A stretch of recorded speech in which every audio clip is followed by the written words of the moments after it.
c'est une menace. Assume tes propos. Repentis-toi. Il regarde les règles et il fait l'inverse. Eh ben, je pourrais fanfaronner. Vous avez vraiment pas intérêt à nous faire ce coup-là. Ça, c'est non. Tu savais pas que c'était illégal de baiser les gens, en fait. Vous faites exprès, vous êtes cons, les fratés. Ce que vous êtes prêts à perdre.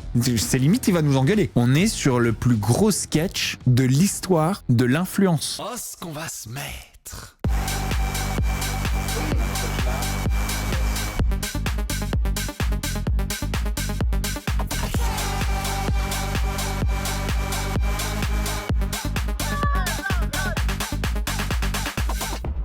On est de retour! Comment ça, les amis? Wouh! Oh, je suis chaud! Les amis, il y a des tonnes de trucs qui se sont passés et grâce à vous, j'ai pu suivre parce que parfois, j'étais pas trop sur mon téléphone pendant les 5-6 derniers jours où j'ai été absent. Eh bien, je recevais par email, par DM, tous les sujets qu'on va traiter ce soir et demain soir. Parce que bien sûr, j'en ai des tonnes. Vous m'avez envoyé des tonnes de trucs. La machine se met en place. C'est exactement ça que je veux de vous. Voilà. Je veux que vous m'envoyiez ce que vous avez envie que je traite et je le traite avec vous. Voilà. C'est du collaboratif, ok? C'est vous qui décidez de quoi on parle, avec moi bien sûr, parce que je suis pas non plus votre petite salope.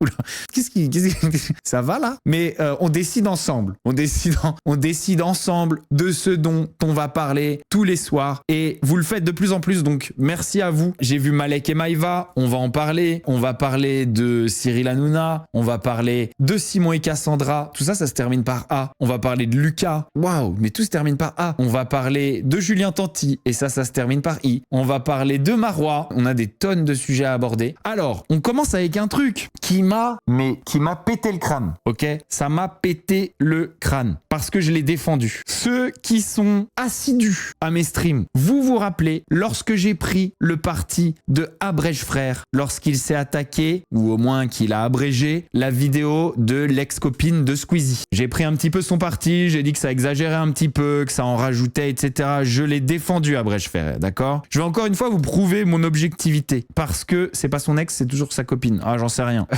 C'est peut-être pas son ex. Non, pardon. J'ai peut-être fait une erreur. J'ai pas lâché de bombe, je les connais pas, d'accord? On se rappelait juste qu'elle m'avait DM. Mais c'est tout. Non, c'est tout. En tout cas, à l'époque, Abrège Frère avait été controversé parce que il avait abrégé un story time, la copine de Squeezie à ce moment-là. Je l'ai défendu. Eh bien, aujourd'hui, je ne le défends pas. Je ne le défends pas et vous allez voir pourquoi.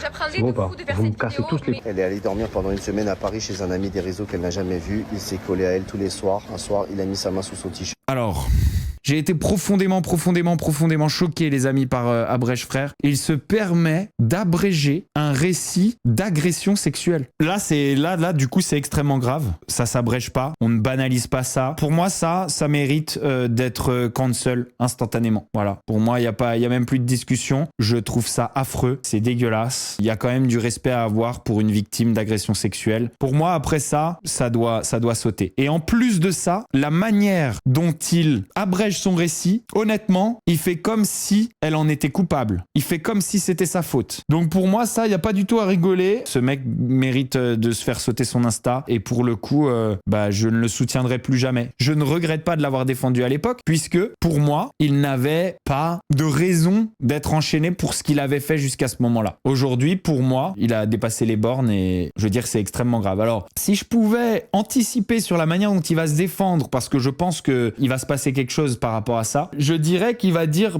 j'ai fait une vidéo pour la mettre en lumière et pour mettre en lumière son histoire. Je pense qu'il va se défendre comme ça. Pour moi, la manière dont il a abrégé ça, c'est extrêmement grave. Ah, mais il s'est défendu comme ça auprès de la fille, tu as tout pile. C'est vrai, Mina Mins, il s'est défendu exactement comme ça? Et ben voilà, j'en étais sûr. Je veux dire, il y a des limites. Il y a des limites au buzz, il y a des limites à la manière de communiquer et ça, c'est extrêmement grave. Donc, Abrège Frère, je ne te défendrai plus jamais. T'es dans la zone rouge pour toujours à partir de là. Voilà. Bye bye. Dégage, frère. On va enchaîner avec Léna qui a répondu ce que j'avais dit sur le plateau de Samzira par rapport au message qu'elle avait envoyé à Giuseppa. Elle a réagi à ça. Message là justement à Bastos en disant, ou du moins c'est peut-être soit elle lui a dit, mais en tout cas dans tous les cas elle les a La bastos, donc partant de là, c'est que tu cherches la merde. Et lui, il est parti dire que je l'avais plus ou moins menacé, enfin que je faisais du chantage ou je sais pas quoi. Donc ridicule. Alors, ridicule, le chantage. Alors, ce qu'on va faire, c'est qu'on va regarder le message et vous allez me dire ce que vous en pensez, ok? Parce que là, encore une fois, on va dire que j'ai inventé des trucs. Regardez ça. Ta vidéo, sous couvert de bienveillance, n'est rien d'autre qu'une tentative d'attiser la haine et de faire ton buzz. Faire semblant de n'avoir rien contre moi tout en alimentant une vague de négativité, c'est un procédé aussi hypocrite que prévisible. Tu joues les offusqués comme si ton parcours avait toujours été irréprochable alors que ton historique parle de lui-même. Je suis du Sud, ne l'oublie pas. Donc là, elle dit « Je sais des trucs sur toi ». Ça, c'est la première partie d'une menace. On continue. Donc si ton passe-temps consiste à jeter de l'huile sur le feu, libre à toi, mais ne te leurre pas. Avant ton intervention, je ne recevais que des retours positifs. Alors amuse-toi à mobiliser ta communauté pour entretenir cette hostilité. Mais souviens-toi que ce que l'on envoie aux autres finit toujours par nous revenir. Ça s'appelle une menace. Une menace, c'est « Je sais des trucs sur toi et attention au retour du karma ». Excuse-moi, mais ça s'appelle à 100% une menace et tu peux dire ce que tu veux, c'est une menace. C'est une menace implicite en deux parties. Je sais des trucs sur toi et si tu continues, tu vas souffrir. Alors maintenant,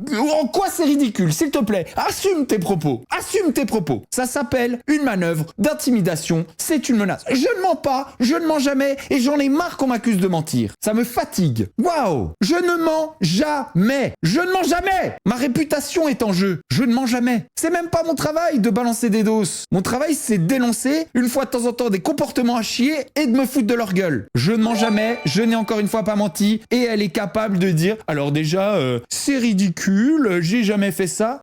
On vient de lire exactement ça. Alors au moins assume. Au moins assume. Tu pourrais faire la Léna en faisant une petite pause dans ton ramadan et en disant voilà, j'ai commencé le ramadan par péché.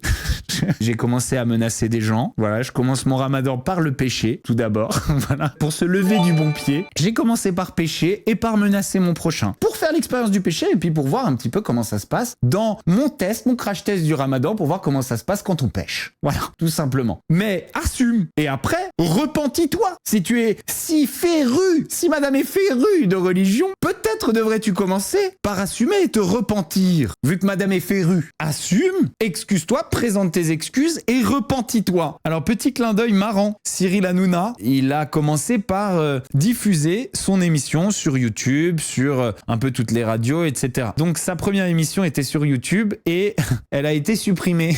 Elle a été supprimée de YouTube parce qu'il a fait une erreur. Il a fait une erreur. Le mec, vraiment, fait toujours un petit peu de la merde.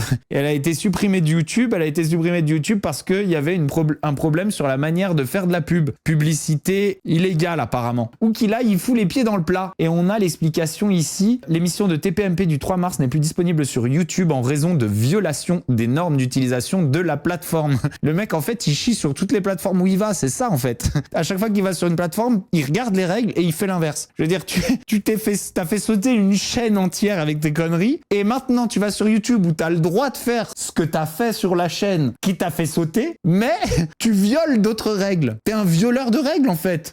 C'est quand même hyper drôle. Le mec, à chaque fois qu'il arrive sur une plateforme, sur une chaîne, sur quoi que ce soit, il s'arrange pour trouver une manière de se faire bannir. Il est un petit peu comme moi en télé, en fait. On a pas mal de points communs malgré nos différentes opinions. On a eu un petit clin d'œil, je pense qu'il va vous faire marrer, parce qu'on en avait parlé. On va parler d'un duo d'amitié qui a sauté il y a quelques semaines, voire mois, parce que une des deux personnes du duo a choisi sa relation amoureuse toxique. Marois et Nicolo. Et à peine séparé de Vincent Queijo, eh bien Marois est venu dans la story de Nicolo pour dire « Je te manque ». Donc, elle s'est barrée, elle en a eu rien à foutre. Il a été clair que Nicolo a été blessé, qu'il a énormément souffert de perdre Marois. Et la manière de Marois de revenir vers Nicolo, c'est pas de lui dire écoute Nicolo, je regrette d'avoir fait les mauvais choix, c'était toi le bon et c'était lui le mauvais, je me sens coupable, par pitié pardonne-moi. Non, elle revient avec un je te manque. Je te manque, ça veut dire tu as souffert pendant tout ce temps-là et je reviens comme le Messie. C'est-à-dire je te manque. C'est pas tu me manques qu'elle a dit, c'est je te manque. Je te manque, c'est exactement ce que dirait un pervers narcissique. Alors attention, je ne l'accuse pas de l'être, mais je trouve qu'on marche un petit peu sur des œufs en ce moment. Je suis désolé, je trouve que c'est une manière extrêmement malsaine de revenir. Alors, attention, à sa décharge, on peut supputer sur le fait qu'elle est peut-être peut-être, ok, que ce soit une petite blague et qu'elle se soit peut-être réconciliée avec lui au préalable. En tout cas, le faire publiquement, ça reste une manière de montrer sa supériorité, son pouvoir. Je vous l'ai déjà dit, je pense que les relations amicales, que les relations amoureuses, que les relations humaines sont toutes empreintes d'un rapport de force. Et là, on est sur une Marois qui assoit sa domination sur Nicolo, qui revient quand elle veut, dans ses termes, et parce qu'elle lui manque, parce que sa personnalité est tellement magnifique qu'on a du mal à s'en passer. On a vraiment du mal à s'en passer. Et en fait, Nicolo l'attendait. Nicolo ne faisait plus rien. Nicolo s'était fossilisé en attendant Marois, le retour de la grande reine Marois. Il attendait comme ça, sans bouger, le retour de Marois, reine du monde. Marois, tu nous manques. Je vous avoue que moi, à sa place, à Nicolo, j'aurais tagué Marois et j'aurais dit non. Et ça aurait été surpuissant. Donc du coup, Marois va refaire la villa. On sait pas, mais en tout cas, ce qu'on sait, c'est que Aquababe a posté une idée du casting et on a Léa Marie qui est annoncée, Marois, Mélanie ORL, Lohan, Gabriel Ayuso en garçon, Marvin Anthony et Vincent Queijo. Alors Vincent a démenti, ça veut pas dire que Aquababe dit de la merde. Il faudrait demander à Vincent, est-ce qu'il en a été question? Parce que si ça se trouve, il en a été question. C'est pas parce que Vincent, pour l'instant, dit non, que la prod a abandonné. Et tout le monde a un prix, rappelez-vous. Rappelez-vous, Vincent Queijo n'est pas riche. Il le disait lui-même dans une story Snap, de manière quelque peu agressive envers Marois, et il disait, on est riche, Marois? On est riche? Alors pourquoi tu donnes mes t-shirts Balenciaga à des pauvres? Qu'est-ce que vous pensez de ce casting? Est-ce que vous pensez que le casting est bon, ou est-ce que vous pensez qu'il est à chier? Et vous êtes énormément, 96%, pour l'instant 95%, à voter naze. Alors moi, je vais vous dire, j'ai voté Stylax. Je vais vous dire pourquoi j'ai voté Stylax. Que y ait Vincent Queijo ou pas dans la même émission que Marois, après tout le bordel qui s'est passé, je vous avoue que j'aimerais bien qu'ils réussissent à les avoir. Ça pourrait être de nouveau bordel. Il se pourrait que Vincent Queijo puisse voir Marois fricoter avec Marvin Anthony, si je peux me permettre de supputer. Donc moi, je vais le dire maintenant, je vais le dire ce soir, si mes supputations sont exactes, je suis prêt à mettre un billet pour aider la prod à financer la présence de Vincent Queijo sur ce tournage. Si je peux me permettre de rajouter 15 balles, et ça peut le faire changer d'avis, eh bien je suis prêt à financer une partie. Gabriel Ayuso, c'est le seul, c'est mon pote, c'est mon pote. En niveau choix de prod pour la Villa des Cœurs Brisés, ça peut être un peu redondant. Maintenant, à lui de ne pas nous donner la même chose que l'année dernière. Sinon, on va se lasser et sinon, ça sera la dernière. Si Gabriel est intelligent, si une fille lui plaît, il se met en couple et il bouge pas d'un orteil. Il fait pas le bordel. Voilà. Soit il sort avec personne si personne lui plaît, soit il devient droit, il tombe amoureux, il se montre sensible parce qu'il s'est pas montré sensible dans la première villa. Il trompe personne et il tombe amoureux et il fait un couple goals un peu. Et si possible, il faudrait que je lui écrive ses stratégies, c'est pas possible. Et si possible, avec une fille inconnue au bataillon. Si je peux donner un conseil de stratégie à Gab, le conseil est ici. Ça ne peut que t'aider de le suivre. Et en plus, si tu le suis, eh ben je pourrais fanfaronner en disant que tu l'as suivi. Est-ce que ça pourrait être Gabriel Mélanie ORL? Possiblement. Ça serait moins stylé parce que ce serait très explosif, ça irait très vite. Gab, c'est un mec extrêmement jaloux, tandis que Mélanie ORL est extrêmement volage. Voilà, Mélanie ORL est affamée, elle est extrêmement volage. Je pense que Gabriel serait en PLS. Voilà. C'est aussi une stratégie possible, cela dit. Il pourrait jouer l'homme blessé. Ça, c'est pas mal. Ça pourrait être une stratégie. Il tombe amoureux de Mélanie ORL et il chiale. Et il chiale, et il chiale, et il chiale à chaque soirée tentation. Franchement, il y a un truc. Et en plus, il y a un genre de karma, revers de médaille, renversement de situation. On a un Gabriel bourreau des cœurs qui trompe tout le monde, etc. en saison 2024. Et on enchaîne en saison 2025 avec un Gabriel fragile, blessé, triste et surtout amoureux et focus. Qui on a d'autres? Ok, Lohan surprenant puisque si je ne me trompe pas, on est sur une candidate 100% W9 pour l'instant. Et je suis assez surpris que Banijay laisse partir une petite pépite double tentatrice, parce que c'est quand même une double tentatrice. Elle a fait 2 fois l'île de la tentation. C'est très rare que des tentatrices refassent l'île de la tentation. C'est étonnant qu'il la lâche pour la Villa des Cœurs Brisés. D'autre part, niveau scénario, Villa des Cœurs Brisés brisé, cœur brisé, cœur brisé. Pour l'instant, c'est toi qui fais la tentatrice. Hein. Ça fait un peu limite de nous foutre une tentatrice et de nous dire elle a le cœur brisé. Je veux dire, on est censé prendre des gens qui ont souffert en amour, pas des machines à briser des cœurs et à briser des couples. Je veux dire, à la limite, les victimes de Lohan devraient se retrouver dans la villa des cœurs brisés. Moi, je verrais plus une LM. Je vous avoue, je verrais plus une LM. Peut-être que c'est l'erreur d'Aquababe d'avoir dit Léa Marie au lieu de Lisa Marie, j'en sais rien. Alors, on a vu Malek et Maeva annoncés comme séparés. Malek et Maeva, on rappelle que c'est les apprentis aventuriers. Hein. Ça, c'est la première story d'Aquababe. J'attends que ça pète. Il l'avait senti et il a annoncé aujourd'hui. Après longue réflexion depuis un bon moment, nous avons le regret de vous annoncer que nous avons décidé de se séparer. Pour moi, comme beaucoup de faits le confirment, par exemple, quand elle m'avait DM, je pense que Maeva est une femme ambitieuse. Je pense que le fait qu'elle soit partie avec Rémi le confirme aussi. C'est une femme ambitieuse qui mettra en premier lieu son travail, sa fame, sa réussite, et en second lieu, son mec. Et en plus d'être ambitieuse, c'est pas une femme très sympathique avec ses mecs. On appelle ça un petit peu une menthe religieuse. Voilà, pour moi, on est sur une meuf qui a de l'ambition et qui n'aura pas de peine à marcher sur les hommes sur son chemin, qui choisira souvent le même profil. Moi, je la verrais bien continuer sur cette lancée. Alors, ce qu'on peut faire, c'est qu'on peut essayer de supputer pour essayer de trouver le prochain, tout simplement. Le prochain, qui serait le prochain mec de Maeva en télé. Et je vois le premier mot qui a été dit, c'est ça que j'aurais vu, moi. Moi, je la vois bien jeter son dévolu sur Nicolo dans une prochaine émission. Maintenant, c'est un pronostic. Est-ce que je vais parler de Cass et Simon ? Eh bien, on peut en parler, en effet. Ils ont été spotted à l'anniversaire de Cass. C'est pas possible. C'est pas possible.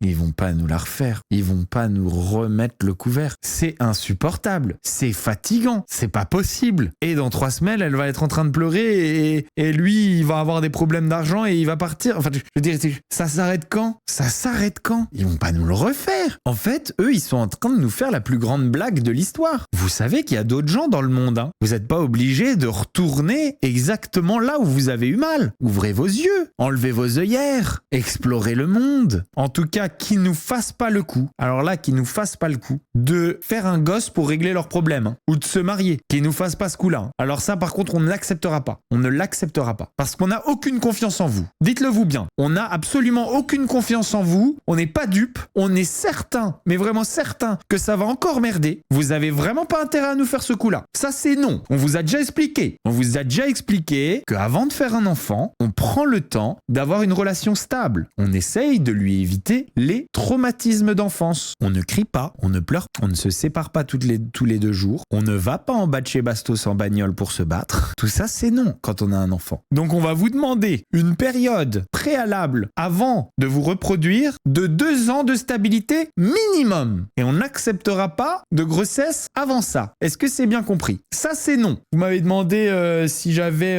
revu Lucas Drag, parce que vous avez vu dans une story d'Aquababe que j'étais à la Folie Douce en même temps que lui. Alors, le DJ de cette Folie Douce, c'était Omise. C'est un très bon copain à moi. Donc, quand j'ai vu que Omise était à la Folie Douce, je lui ai envoyé un message et je lui ai dit « Ouah, c'est dingue, on se retrouve au même endroit, on vient avec mon pote. » À ce moment-là, il me dit « Attention, si tu viens, il y a Lucas, je sais que vous parlez plus, etc. » Je lui ai dit « Écoute, moi, je suis pas du genre à faire des embrouilles dans des teufs, t'inquiète, c'est pas important, on vient. » On se retrouve et à 2 mètres de moi, il y a Lucas Drag. Donc au début, on se dit pas bonjour, on a fini par discuter, on s'est dit tous les deux ce qu'on reprochait à l'autre. Et moi, je pense tout simplement que dans la vie, il y a plein des rangs d'amitié. Voilà, il y a des rangs d'amitié. Je pense que dans les prochaines semaines, prochains mois, je pourrais de nouveau rigoler avec Lucas. Par contre, le rang d'amitié qu'il a eu pendant les premières années de notre amitié, bah, il n'existera plus ce rang-là. Parce que, voilà, voilà, on a été déçus, on a été machin. Maintenant, ça sert à quoi d'avoir des vrais ennemis? Voilà, j'ai pas d'illusion sur lui. On sait que ça a mal tourné, mais on va pas continuer à éviter les soirées où on va se croiser l'un et l'autre. C'est-à-dire, on n'est pas des bébés. On pourra rigoler, on pourra se dire bonjour, mais on va pas passer notre vie ensemble comme on l'a passé avant. Voilà, tout simplement, on met ça derrière nous, mais ça redeviendra jamais comme avant. C'est comme ça redeviendra jamais comme avant. On a vu un truc un peu intéressant. Vous allez voir pourquoi. Vous allez peut-être pas comprendre direct. Cette story, elle est hyper importante parce que on a une influenceuse de télé qui propose de faire un vide dressing à Dubaï en disant est-ce que ça vous intéresserait? Et tout le monde est en France. 94% est en France. Et ça prouve encore une fois que la totalité, 94% c'est la totalité, que la totalité de son audience, la totalité des gens qui achètent les produits dont elle fait la promotion, etc., est en France. Elle ne vend pas de produits à Dubaï. Elle ne vend qu'en France. Donc peu importe qu'elle habite à Dubaï, son travail, il est en France. Et pour moi, il faudrait que la loi s'adapte à ça. C'est-à-dire, dans le pays où tu fais du business, dans le pays qui fait que tu gagnes ta vie, c'est ce pays-là dans lequel tu devrais payer des impôts. Et à mon avis, il y a une vraie mise à niveau de ce côté-là à faire. Parce que c'est pas possible. Alors, peut-être que c'est impossible de le faire comme ça. Peut-être que c'est impossible de le faire comme ça. Par contre, pour moi, il y a une confiscation du passeport et interdiction de revenir en France après ça. Et si on veut revenir, si on veut de nouveau profiter de quoi que ce soit, de quelque avantage que ce soit de la France, eh bien pour moi, à ce moment-là, au retour, il y a des énormes sanctions financières. Énormes sanctions financières. Parce que c'est des gens qui flouent la fiscalité française. Tu viens de le prouver, Stéphanie Durand. T'aurais mieux fait de t'abstenir parce que c'est très con, mais tu viens de le prouver. Ton audience est française. Tu fais de l'argent grâce à la France. Tu fais de l'argent grâce aux Français. Ce sont les Français qui dépensent de l'argent pour te faire vivre ton niveau de vie. Pour moi, c'est illégal. Ça devrait être illégal ce qui se passe là, ce qu'on voit et ce qu'on nous affiche devant nos yeux. On nous l'affiche, on nous le frotte sur le visage. Ça devrait être illégal. C'est du foutage de gueule. Voilà. Les gens qui dépensent de l'argent pour acheter ces produits payent eux des impôts et elles ne participent pas à ce système. Pour moi, ça doit absolument cesser. Il faut trouver une manière de sanctionner ça. Voilà. Et pour rester dans le même thème, on va voir l'Instagram de Julien Tanti. Julien Tanti, il vient de se faire épingler. Il y a un progrès. Pourquoi il y a un progrès? Parce que Julien Tanti, il est domicilié à Dubaï. Mais il semblerait que la DGCCRF ait quand même le pouvoir de faire pression sur lui, de lui faire payer une amende, malgré le fait qu'il soit pas en France. Alors on lit, pratique commerciale trompeuse, Julien Tanti devra payer une amende transactionnelle. Alors vous ne vous leurrez pas, hein, ne vous leurrez pas, l'amende transactionnelle sera des broutilles, de la pacotille. On se rappelle que Julien Tanti, on a regardé ses revenus sur TikTok Live Match, aujourd'hui Julien Tanti fait 70 000 € par mois en moonwalk, 70 000 € par mois. Et tous les gens qui font des dons à Julien Tanti sont des Français. Il n'y a aucun Dubaïote qui suit les live matchs de Julien Tanti et qui finance sa vie. On continue pour avoir fait la promotion de services de copy trading et d'investissement dans l'or en promettant des gains irréalistes sans indiquer le caractère commercial de ses messages. C'est pas le seul post qu'il a fait. Je me permets de prendre la parole aujourd'hui pour vous expliquer la raison des différents posts que vous allez voir dans les prochains jours sur le fil de Julien. Dès ses débuts, il a participé à l'évolution de ce métier tout en respectant sa communauté. En étant précurseur, des erreurs ont pu être commises. Il faut savoir que depuis 2013, vous avez à peu près plus de 1000 lois qui ont été promulguées en France, rendant parfois difficile une parfaite compréhension de toutes ces lois, y compris par les avocats. Non mais attendez, il y a qui peut écouter ça sans avoir les dents du fond qui baignent? Non mais il est pas sérieux. Il est pas sérieux. Alors d'une part, nul n'est censé ignorer la loi, mais d'autre part, un mec qui fait de la publicité pour du copy trading en disant c'est sûr tu vas faire fortune, excuse-moi, mais même sans la loi, même sans les règles, n'importe qui comprend instantanément que c'est du putain de foutage de gueule. Il n'y a pas besoin de loi pour ça. Il n'y a pas besoin de loi pour avoir un peu d'éthique et un peu de morale. On continue et ça c'est assez intéressant. C'est Julien Tanti qui va vous dire un truc. Vous allez péter votre crâne. Mes fratés, on se retrouve aujourd'hui pour une vidéo un peu différente mais super importante. Je vais vous parler du trading. C'est risqué. Ce n'est pas un jeu le trading, les fratés. Ce n'est pas de la magie. Copier un trade, conseiller sur les réseaux sans rien y comprendre, c'est comme jouer à la roulette russe. Donc ça veut dire que les conseillers en copy trading dont tu faisais la promotion n'y connaissaient rien. C'est ça que tu es en train de nous dire? Je sais pas, hein, je demande. Ça veut dire qu'ils y connaissaient rien? Et ça veut dire... Attendez, c'est pas possible. Non, mais j'ai mon cerveau qui est en train de se liquéfier, là. C'est pas possible. Donc ça veut dire que tu es en train d'admettre qu'ils y connaissaient rien, que tu le savais.